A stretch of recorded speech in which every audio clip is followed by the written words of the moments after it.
Good evening. There are urgent reviews underway tonight into three of Perth's most important new projects.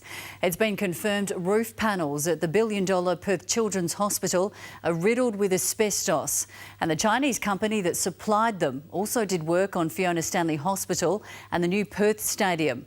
Renee Henry, concerned workers have walked off the job at the Children's Hospital. That's what the union claims. It says that lift and cable workers walked off the job this morning, and there's every chance there'll be plenty more of that to come. It's been revealed the Chinese manufacturer behind these asbestos-laden roof panels is also behind high-profile projects right across the country. 3 major government projects right here in Perth and plenty more private projects, meaning alarm bells are ringing right across the city.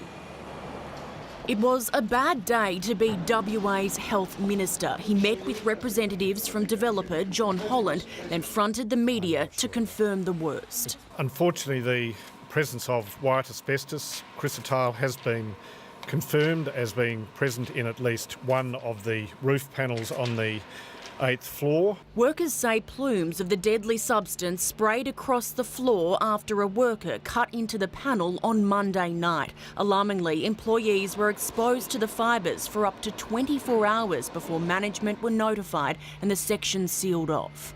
I think incompetence is the only way you could describe this crisis. Disappointing and unsatisfactory. It should not have occurred. It does not comply with Australian standards. 20 workers were in the immediate area. 40 have signed a register concerned they may have inhaled the asbestos. We've talked to them about managing their apparel. We've talked to them about what impacts that might have on their family.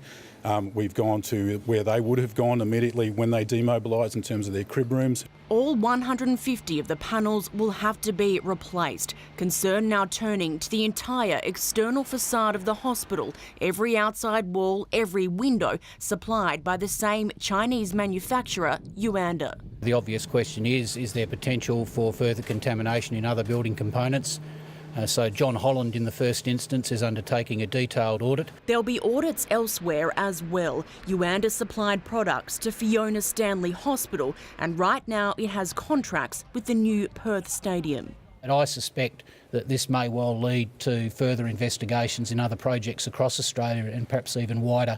The panels were tested and given the tick of approval by an accredited agency back in 2013. The catch is that was in China. Concerns now also raised as to why the danger wasn't picked up by border control. Is it good enough, 2016 and asbestos in a children's hospital project? No, it's not good enough. There's a process that industry adopts in terms of validating the delivery of safe products to a construction site. We've followed that.